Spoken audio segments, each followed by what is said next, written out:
A yau, za mu bayyana muku wasu fitattun jaruman Kannywood mata da suka fice daga masana'antar Kannywood a kwanakin baya.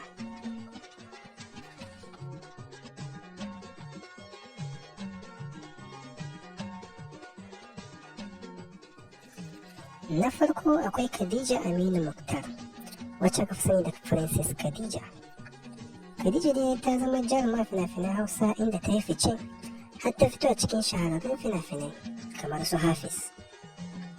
Inda a kwanakin baya ne ta bayyana cewa ta fita daga masana'antar Kannywood a shafinta na Instagram, inda abokan arziki suka yi ta mata fata alheri.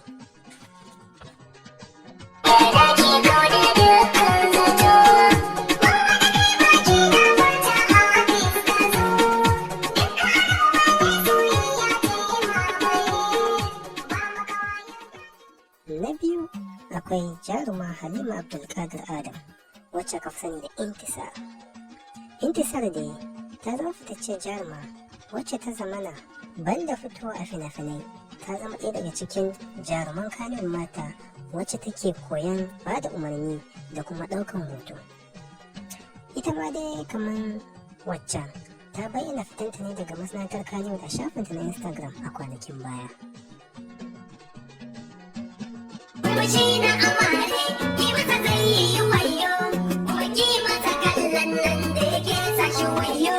Kamo hannun sa kirke ba shi da wayo, zan bar ki a nan amarya alsa ki koyo. Ga amarya nan da ango ga su tare. Daga nan kuma akwai Halima Yusuf, wacce ka fi sani da Lima. Lima dai ta shigo masana'antar fina-finai ne kamar kyaftawan ido, inda daga shigowanta ta fice daga masana'antar bayan yin wani fim guda ɗaya mai suna 0 Hours, wacce aka yi shi haɗakar Kannywood da Nollywood.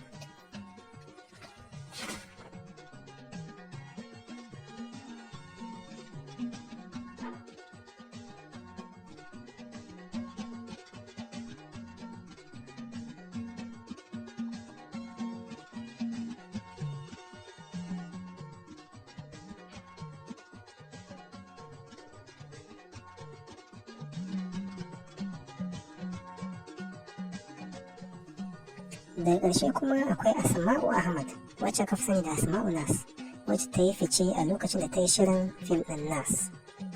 Tun daga lokacin da jaruman ta zama ɗaya daga cikin tauraron Kannywood, inda kwatsam a kwanakin nan bayan ta kammala karatunta ta bayyana cewa ta fice daga masana'antar Kannywood, inda ta bayyana hakan a hirar da ta yi da mujallar Netflix.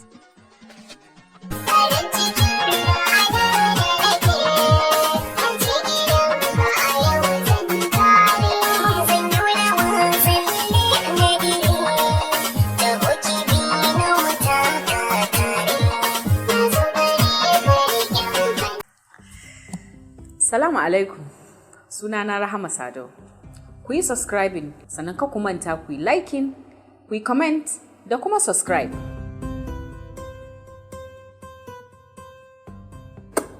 Ni ce taku.